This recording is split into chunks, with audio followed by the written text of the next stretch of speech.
Catherine will present Can AI Have Common Sense? Is common sense only a human quality? Or can AI pretend to make sensible decisions too? So she's specialist in artificial intelligence at MIT Media Labs. She's also co-founder and CEO of Luminoso. And so she'll give you a presentation for 20 minutes. Then after that, I'm even more excited because last night or this morning, when I look at the list of people attending, I was thrilled, but more than that, I didn't know that actually Philip Watson was also on the list of our guests, and he's our senior lecturer on the AI in finance. And I'm very thrilled because he will be doing the Q&A, lead the Q&A with Catherine. And Philip Watson, for those who don't know, he's the Chief Innovation Officer and Head of Global Investment Lab at Citi Private Bank. And we have 5 senior lecturers on the program, and he's one of them. So I'm thrilled to have both of them tonight. And I would like to invite Catherine and give them a big round of applause.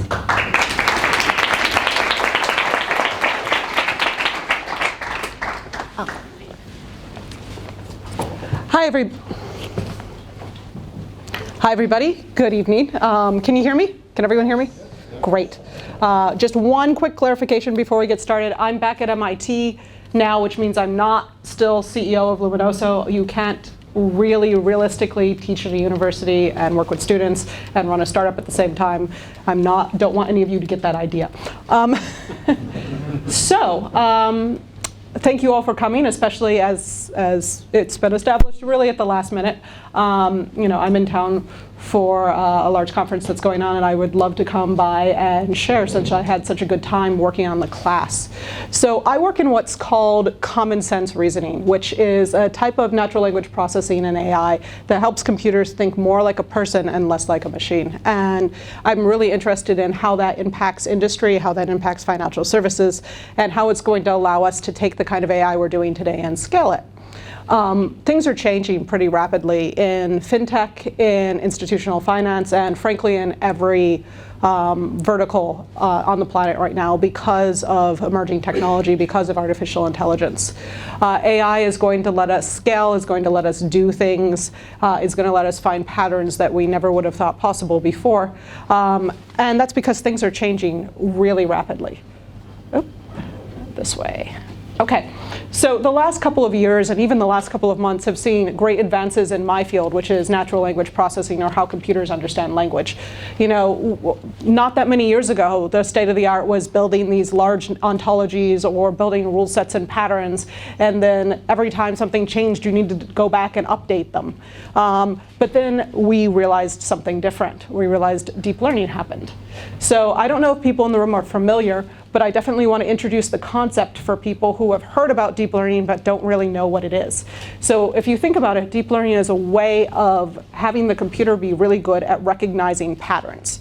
So people really excel in finding patterns in everyday life, and deep learning does that at a different level than we do. So basically what it's doing is it's finding patterns and extending those patterns out to their logical conclusions, putting those patterns together, and enabling the computer to reason in that way. And this really hit natural language processing a number of years ago. Google came out with something called Word2Vec. We've been doing embeddings and all that kind of stuff before that, but when Google popularized it, it really became part of the way people think about language understanding. They made analogies like man is to woman as king is to queen. They showed that the computer could reason on this sort of intuitive level. And then that technology became baked into many different things that people make and build. But there are a couple problems with it, and as more people implemented these things, they started discovering that. Everybody here has probably also heard about explainable AI, or human-centric AI, which is very big right now. The idea that these systems, these deep learning systems, they're black boxes. We don't really understand how they work and why they work, and GDPR and other things say that we have to be able, an automated system has to explain why it makes a decision. And besides, we want to know why decisions were made by computers, so that becomes very important.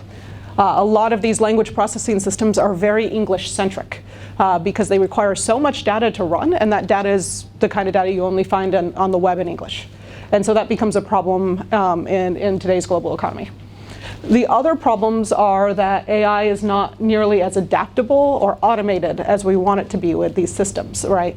If the meanings of words change, deep learning doesn't, it takes a lot of compute and a lot of time to update your deep learning system. You can't keep changing it, right? And so that becomes things that we need to fix.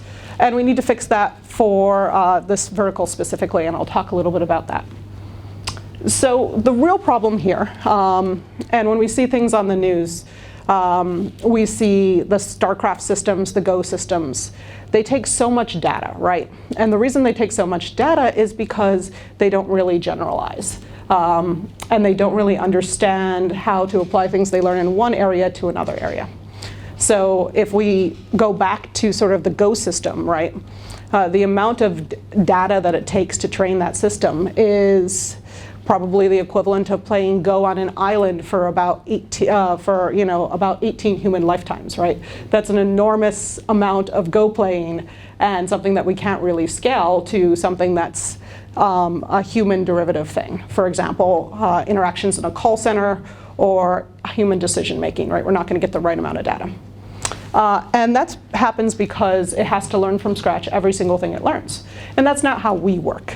We do things differently. We generalize. That's what's called common sense. And I skipped ahead a little bit. I apologize. All right, so this is much worse for financial services companies because there's so much jargon and so much nuance in the way that people talk about finance. In an earnings report, in a news article, there are little nuances that we know to figure out and we know to pick up that might not be obvious to other people. And so that means that systems that are trained on the web as a whole are unlikely to be able to pick up these things and work with them. And so that becomes a real problem. So not only do we need something that understands the world and understands how to generalize, we need something that can learn for this particular vertical, this particular domain, and in some cases something very small, right? If you're looking at trying to figure out how complaints processing works, right? It can be very specific to a particular company, and there's not a lot of data there, and that makes a huge problem. But this isn't alone in language processing. So everybody orders things from Amazon. And right now, when you order something from Amazon, a person goes and gets that, puts it in a box, and sends it to you. And the reason robots don't do that is because there's a problem called robotic picking that is very hard. So robotic picking is the problem of having a robot go through a warehouse and take something off a shelf and put it in a box. Now you would think this is an easy problem, but it's actually a profoundly hard problem, which is why Amazon has an enormous bounty on the challenge of being able to do this better for companies, for startups. And so people have tried to do this with deep learning for some time. And what you end up doing is having a room like this size full of robots that are picking up cans of deodorant out of boxes and putting them in other boxes. And even that's not generating enough training data. So the question is, how do we learn how to scale these systems so that they work in industries that are not just the web as a whole? How do we learn how to scale artificial intelligence? And the answer is common sense. And that's because we need to be able to reason in a more human-like way. I think OpenAI puts it really well here. You know, we can work through things in our head. We don't need to have an experience many, many times before we know the outcome of that experience. We can generalize, we can make decisions. And we adapt quickly from only a few number of examples. That's because we share a common understanding. We bring a lot of things to the table. We know that coffee comes in mugs. We know people want to be respected. We know, we know that companies want to be financially stable. So, and we do that very quickly. And this contextual backbone allows us to adapt to a rapidly changing world. And so if we want to create powerful and conversational artificial intelligence, we must create something that can learn and adapt without having a person in the loop. So to do that, we have to go back to how we do it. So about 20 years ago, I started working at the MIT Media Lab so fast forward 20 years, Google was very small. It was google.stanford.edu edu, right? And we were trying to figure out how search worked. And people would go to search engines and they would say, my cat is sick to the search engine, right? And they would say all kinds of things that we would never say to a search engine today. And eventually people solved this problem by learning how to search, and Google learned about the link graph and the trust network of the web and started using that. But over on the other coast at MIT, we were thinking about it entirely differently, for better or for worse. We were thinking about intent. We were thinking, can we understand why someone's making this search and use that to be able to return better search results? So we started building what was the first crowdsourcing project for AI called Open Mind Common Sense, eventually called ConceptNet, where we started collecting things people knew about the world that computers didn't. And these are things that are very basic stuff, a crane is something you find at a construction site, and coffee comes in mugs, right? And so we started crowdsourcing this initially, and then we broke into machine reading, and eventually we are now the largest open data network knowledge graph for AI right now. So it's free. You can go look online. It's called conceptnet.io, and you can download it or use our APIs, and that's something we do. It's an open data project. And so if you're using ConceptNet, how are you going to be able to reason? How do computers reason with this common sense repository? So we generalized from a couple known examples. If you see something you've never seen before, think about how you make an analysis of what it is. Let's say you had never seen the plant that was on the table over there before. You can start making assumptions about it because it looks like a plant. It's got leaves like a plant. It's got things that you can assume are flowers, even though they're more like leaves than flowers. You can start making assumptions like that. And so then you think, well, maybe I need to water it. It's in a pot. It has soil. And you generalize from the things you know. So that's one way of knowing. When we know a lot of facts about something, we can apply them to something new in that category.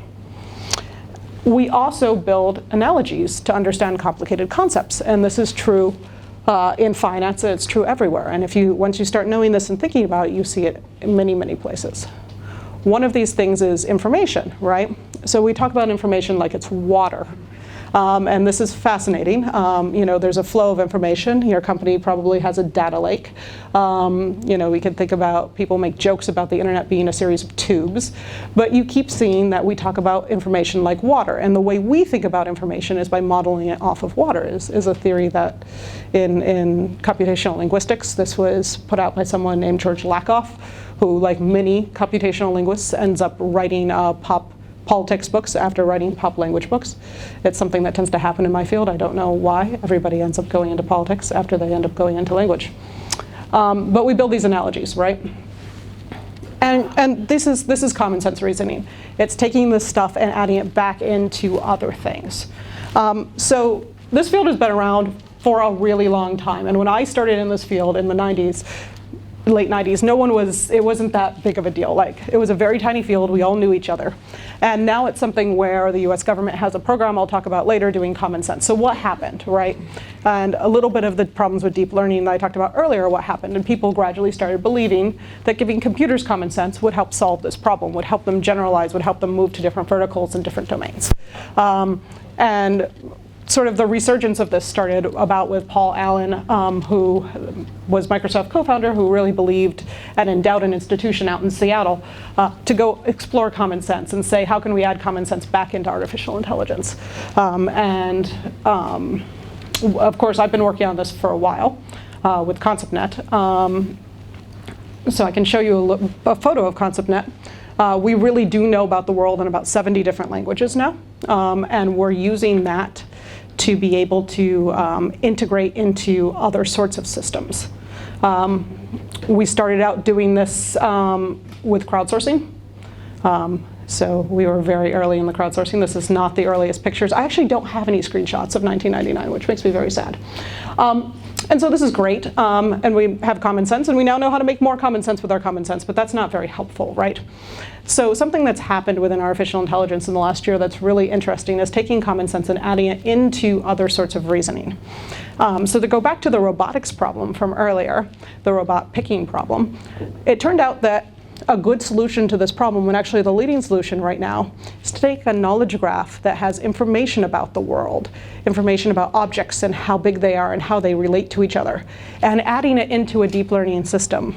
So you put some structured information in with the machine learning, You have them work together and they come to a better conclusion. And that's actually currently winning the robotic picking challenge.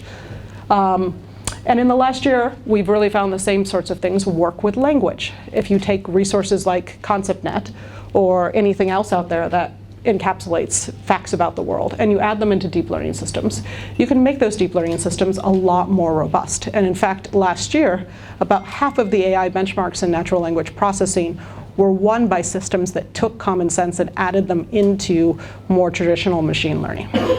So this is something that's changing. And I guess the question is, why does anyone in this room care? The reason is because, AI is going to get better, great. The reason is because of what I talked about earlier. When we look at a field or a place where there's a lot of jargon, we end up with an AI accessibility and scalability issue. Because general AI systems don't work well in industries with a lot of jargon, such as financial services, they either require more training data than most of you have, or they require you to use a model that's not specific. Neither of those two things work very well. But what we're finding is that by adding this kind of information in, we can train these models with much, much less data.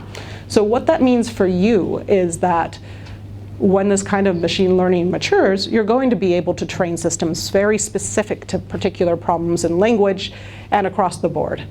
You're going to be able to use a type of machine learning you'll hear about more called transfer learning to be able to work in these areas without specializing, without training a model from scratch. And that becomes extremely important because it increases the ability for you to be able to act like Amazon or Google or Facebook. So it democratizes AI so more people can use it without having all the data and millions of dollars of computer.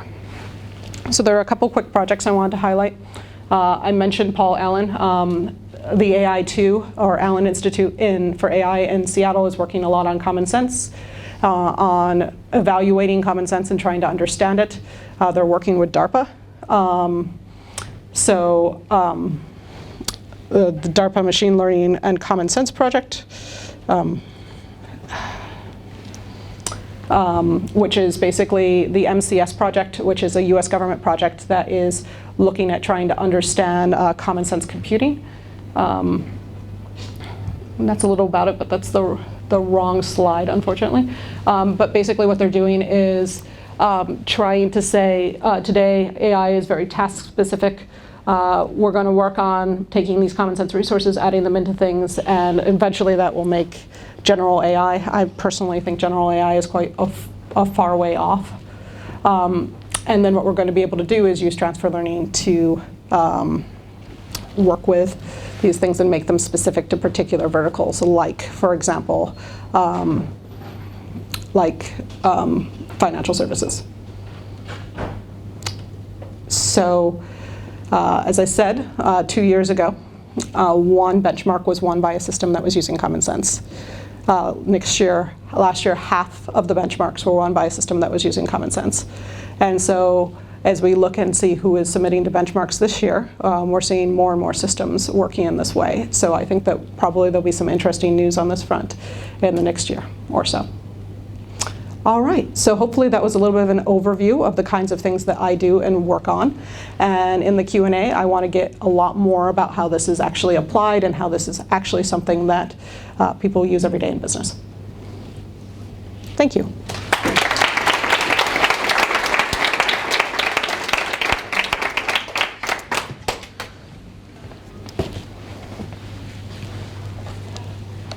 I'm a little bit taller than this. I mean, if we're going to... There you go. Let's take a seat. So thank you ever so much, Catherine. That was wonderful. I'm sure everybody has lots and lots of questions. Thank you. Sorry about the last-minute PowerPoint issues.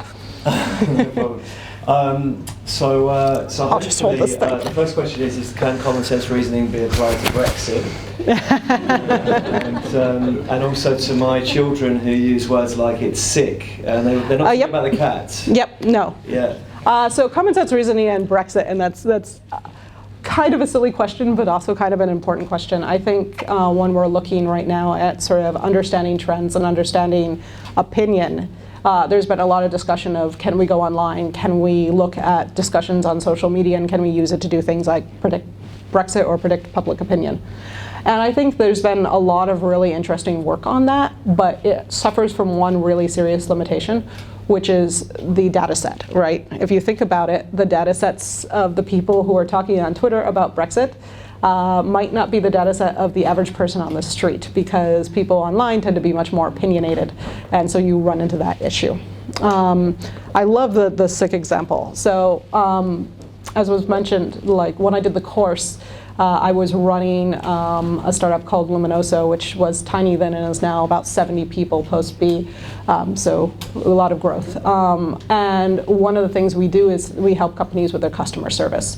So we were working with a shoe company, and they actually called, and how I got this story is because they called our customer support and said, something's wrong with your system. It's classifying negative reviews as positive reviews. And we were like, oh, hey, that's bad. So we went and looked, and it turns out that people were using bad as a positive word, and this were people who were into sort of the more extreme sports side of the house. And so they were like, oh, that's a very bad shoe because it was bad.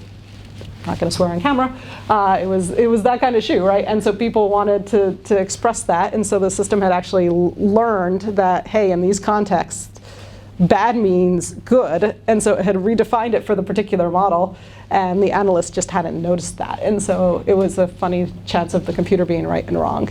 And so that's less about the common sense and more about sort of the analogy side of the house, but yeah, absolutely. Sure. So just by way of background, my name's Philip Watson. I work at Citi. I work at the private bank. As Traman mentioned earlier, I'm in the innovation office, and I think anything that helps to democratise our learning, that reduces frictions, that increases the speed at which you can withdraw insight and draw an insight from even in some cases quite restricted data sets, is going to be immensely powerful. And I think that we'd all echo the work here that you have done and others are doing to facilitate that, and it is obviously very commendable and laudable. Can I just understand a little bit more about your past, because I'm sure many of you out there are thinking the same thing. It is a woman, by the way, a woman, a computer linguist, and I actually was talking at the very beginning with Catherine about how that felt from the point of view of her past and her education. I just thought if you could share a little bit about how you got into this field, what drove you. And you've been very successful. So any tips and guidance for anybody else? So I've been in AI for about 25 years. And that's most of my professional life, right? So to some degree, it's been something that's always been the way it is. I spent 2 years doing a master's in cognitive science, in developmental cognitive linguistics. And for people who don't know, that's the inverse of artificial intelligence, in that everyone in that field is a woman. And I think for me that was a really interesting and eye-opening time, because I'd spent so much time in male-dominated fields to sort of flip it over. And I think something that we bring to the table is really a perspective, right? When you're building an AI system and you're thinking about AI fairness and you're thinking about making sure you're representing all of your customers, bringing people to the table who look like your customers, who are your customers, who are people who bring these perspectives, we tend to bring up stuff and be able to see things that maybe other folks would have missed, and there are lots of examples of that out there right now. How I got into this field. So I'm really interested, I've always been passionate about language. I love language, right? And I love both how language has evolved and how people use language. I'm a big theater fan. So I think I decided I wanted to go to college to study how language was evolving, and very quickly I evolved to be somebody who, I'd always been programming, so somebody who was combining the two things together. Okay, great. I'm going to ask a question about regulation, unless somebody else out there puts up their hand. Thank you. And wants to ask something else. Anybody brave enough to ask a question? Please ask questions. Lots of really concrete. Okay. Great. You saved me from the regulation question. Thank you so much. So the whole concept of common sense in AI and using concept net, do you think that will help address the problem of ethicality and using AI to make decisions? So when AI can make more ethical decisions. Yep. Do you think that will help that whole process of AI making those decisions? And so why? So we've been doing a lot of work in bias in AI, a lot of work in that. And it's an industry and an area it's really, really important. So I think there's two answers. One is bias in AI and being able to bring it out of models. When I talked earlier about Google's model in 2013 that said man is to woman as king is to queen, if you ask the same model, man is to woman as programmer is to, it will actually basically sub in housewife. So if we want to have that kind of model make decisions for us, we're going to have to change things. So we started looking at that, and we started looking at the models that we built and said, how can we bring that bias back out? And we've done some absolutely fantastic work, my colleagues have done on that, especially Robin Spear. And we were very happy we were able to remove that. We looked at, the other place we saw it is when Luminoso was doing review work. It tended to rate Mexican restaurants worse than other restaurants for no discernible reason, and that's how we found the ethnic bias that was in the data set. And we were able to say, hey, look, both of these things are problems, we need to take them out. You know, there's an obvious ethical reason to take them out, there's also a business reason to take them out. You don't want to be making decisions that are clearly the wrong decision, right? Because of this bias. And it's just bias that's inherent because it reads the web, right? And you've read the web, you know what's out there. So yes, both of those things are important. The whole field has gotten a little bit shaken up in the last month or so of AI and bias because there is a fantastic paper. I can't remember her name, I'm very, very sorry. Yoav Goldberg and a collaborator have had a fantastic paper where they were talking about the fact that the bias that is removed in techniques like what we're doing is reconstructed further downstream. So you can remove that bias, but there's so much residual about it inside the data set that it gets added back in later. The paper is evocatively titled Lipstick on a Pig.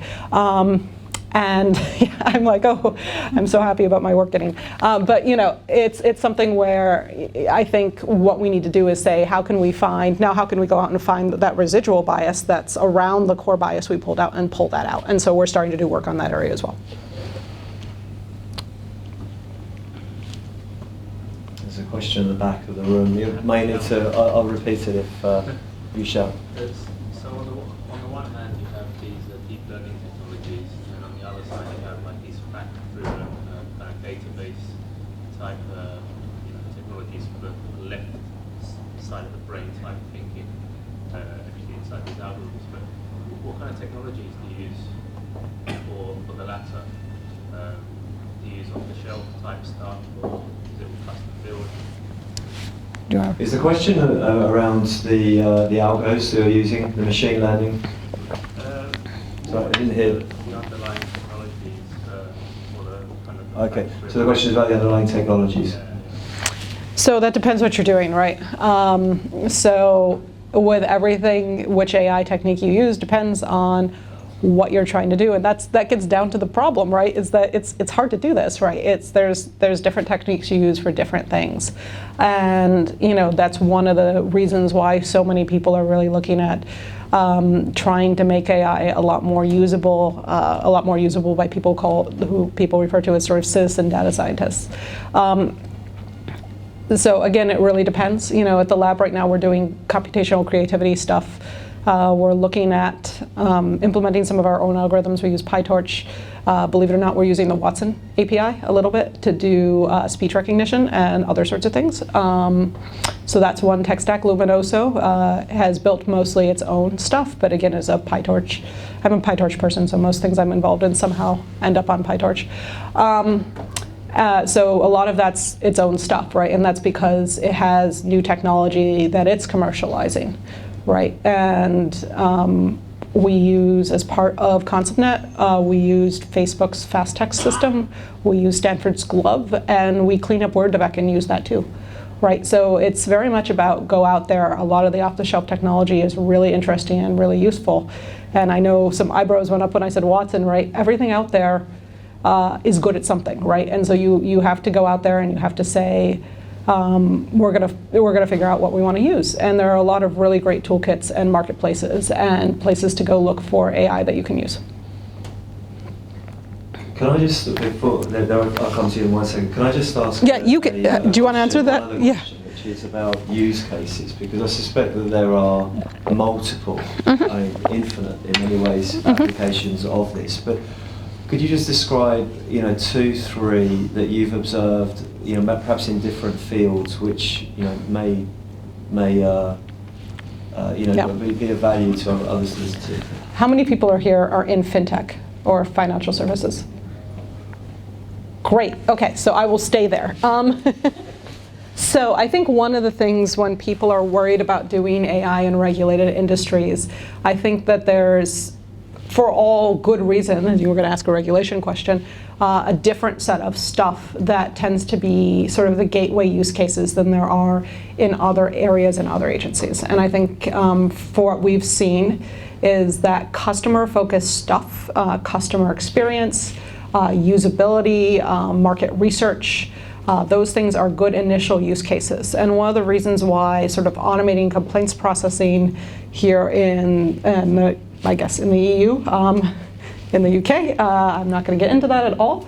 Audit complaints processing and that kind of regulatory stuff has been, fraud has been another great use case here. And one of the reasons for that is because both of those are places where you don't have to understand the artificial intelligence to understand the impact that the artificial intelligence is making, which is super important, right? AI works best when AI folks talk to business units. So if you're in innovation, if you're in a startup, go out there, talk to the people who are having the actual issues and listen to them and say, hey, I'm going to listen first, I'm going to understand the problem first, and then I'm going to go out and find the technology that applies to it. And that's especially around technology. And places we've seen even older industries get really excited are, as I said, anything that's tied to KPIs, anything that's tied to the bottom line, anything where you can really understand the impact. Great, there was a question actually. Hey Catherine, I understand that there are, there are some people, there's some sort of pushback even amongst guys at MIT, that the idea that we can achieve common sense just by pooling up enough data and algorithms in a kind of pure computational sense, and there's this sort of field of behavioral stuff that actually, in order to achieve common sense, a machine needs to have all of its senses and experience and sort of in a more fuller way. I was just wondering if you had any sort of brief comments or feedback. Am I understanding that your field is very much in the sort of data and algorithm? What I do is I do a lot of things, but yeah, you're right. What you're talking. So I think so. There's two. AI itself is having a big debate right now. Which is, it centers around explainability and ethics and the idea of to teach everyone sort of an AI concept here. There's a thing called end-to-end training. Now, if you're used to the big AI companies, the idea is all the data goes in one end, there's a big black box, and intelligence comes out the other end, right? And nobody knows what happens in the black box. There are so many problems with this, right? We're never going to be able to explain why the box makes decisions. We're not going to be able to understand why the box breaks. All of these things are a problem. Now, the reason why these people believe that this is the way to do it is because we don't understand anything about how the brain works. I'm just going to be honest here, right? Like, we're really, neuroscience is making great progress. Cognitive science is making great progress, but people are really interested in mysterious creatures, right?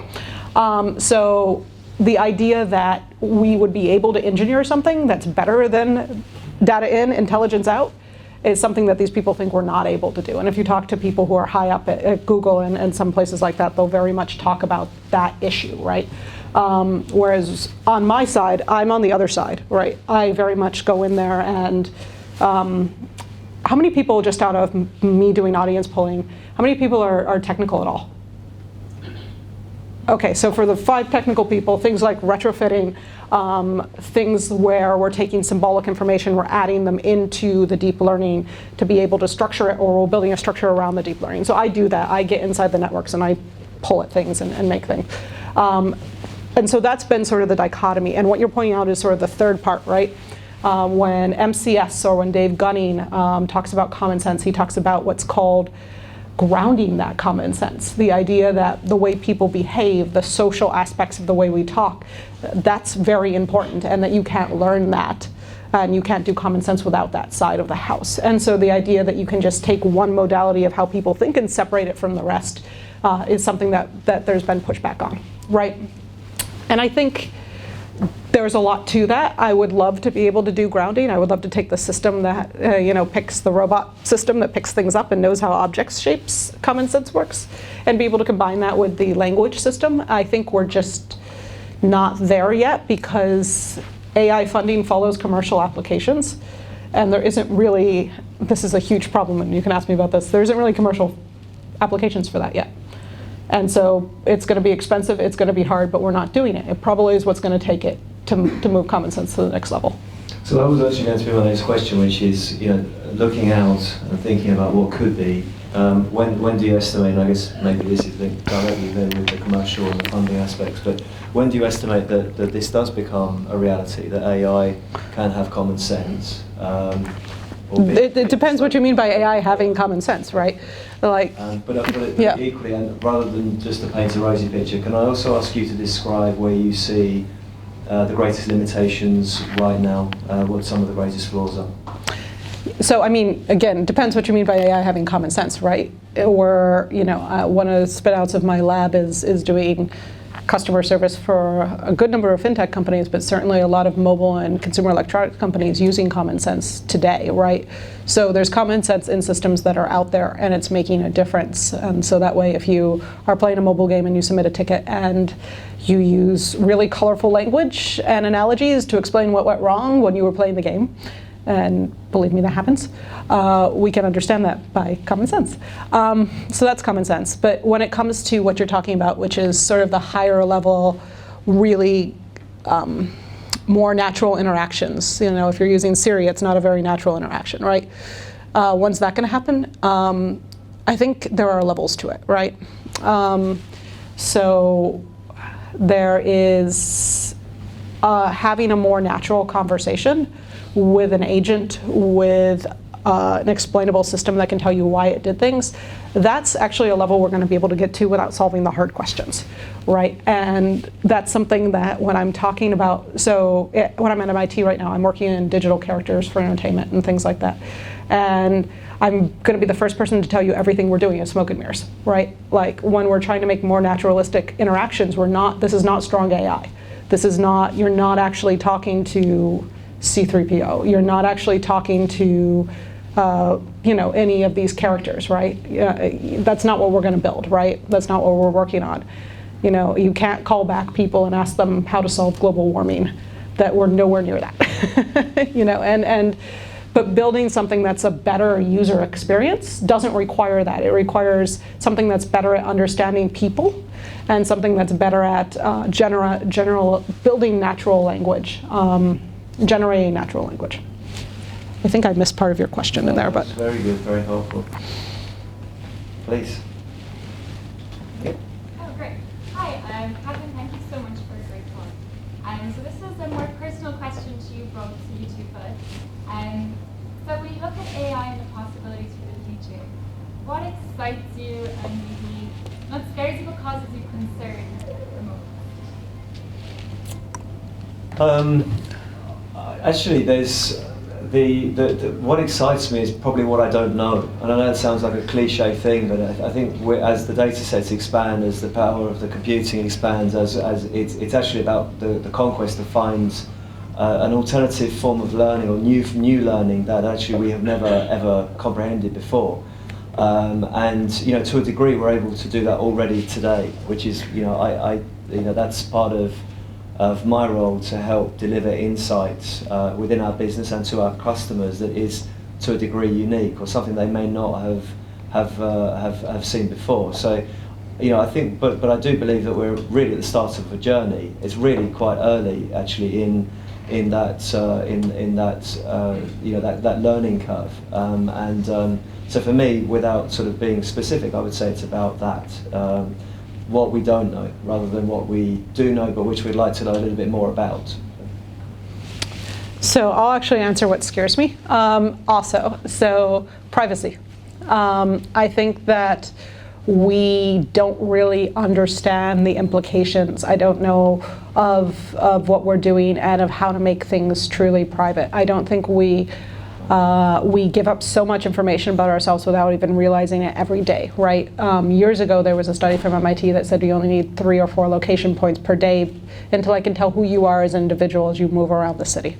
When we were doing the crowdsourcing for the natural language, back when we did Games with a Purpose with Dr. Von Ahn at Carnegie Mellon, people were labeling photographs and labeling to get training data. And after you labeled about 3 or 4 photographs, I could tell your demographic information, even to a remarkable degree, when you're labeling pictures of like trees and sofas, right? So we're leaking private information all the time, and trying to understand the implications of that and data use, and still making sure that we get the benefits of AI is something that we have to figure out. What excites me? A lot, right? I think there are tremendous applications in AI in sectors that we don't really understand the impact. The idea that we can use this for global problems, things like agriculture, things like, you know, helping the world as a whole, education.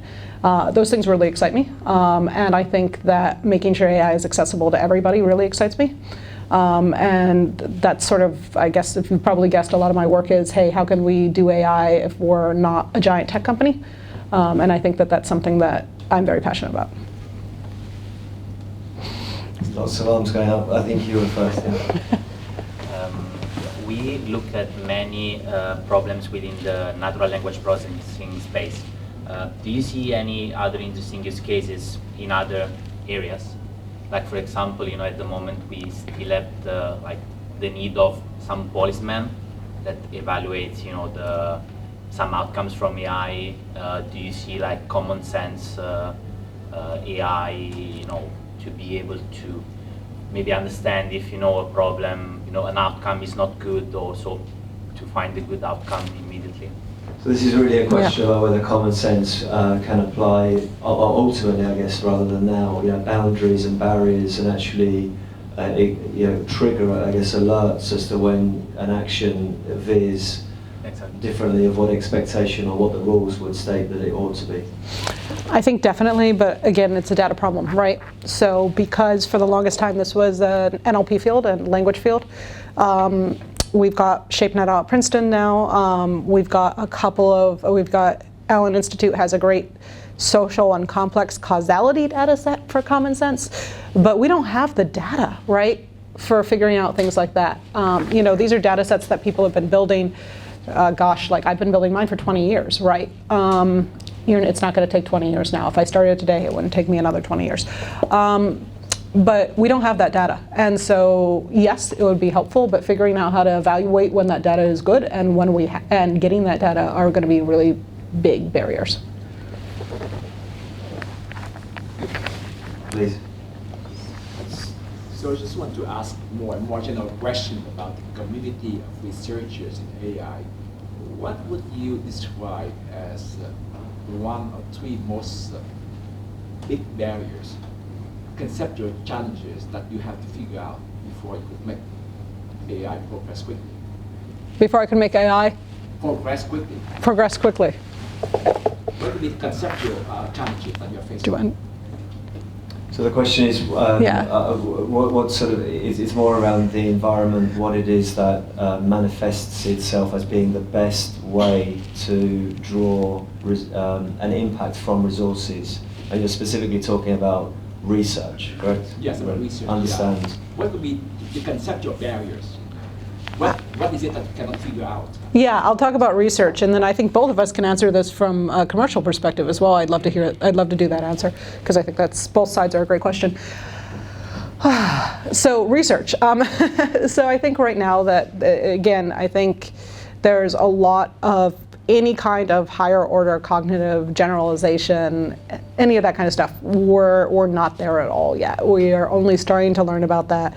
There's quite a distance between where we are right now and, you know, a robot walking in here and having actual intelligence, right? It's a huge gap.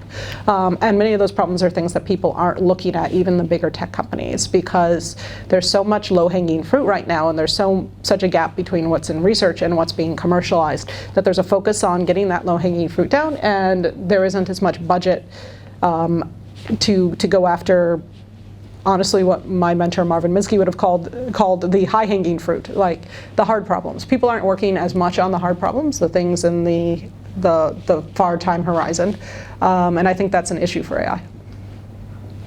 I mean, talking from my sort of standpoint, I would say in a commercial sense, I think it's about firstly the culture. It's about bringing. It's not so much about bringing the tools and expertise actually, as it is about identification of pain points, frictions, challenges that actually exist, and starting there rather than starting with a science or starting with it's really it's the expression walking the horse to the water. And not that I'm calling anybody a horse, by the way, and full disclosure, there are no horses in City either. But it is in a company setting that is extraordinarily important. Alignment of interest, incentives, ensuring that people are focused on those things that position the business as well as for tomorrow as for today would be another one. Then I think otherwise the strategy, the management, the message is equally important. But foundationally, I believe, and I think I'd probably be talking for many companies, the fact of trying to draw insight and do so in a way that is beneficial to both the company and to the customers is something that I think is, broadly speaking, being widely adopted right now. It's more about the foundational aspects that I don't. But I believe that we're being we're being kicked off the stage. I couldn't agree with you more. 100% what you said, right? And I think that that's the number one problem. Is AI is not a science fair project. Don't bring AI to a company to try to do something cool. Go out, find out what the pain points are, what the problems are, and then go find if AI could solve those problems, rather than the other way around. And I can't tell you how many times I've seen the other way around. And figure out what you're going to do if it works is the other thing. Like if you're trying to implement AI and you don't know what happens if your experiment works, you probably shouldn't be running the experiment. Thank you so much. I mean, thank you.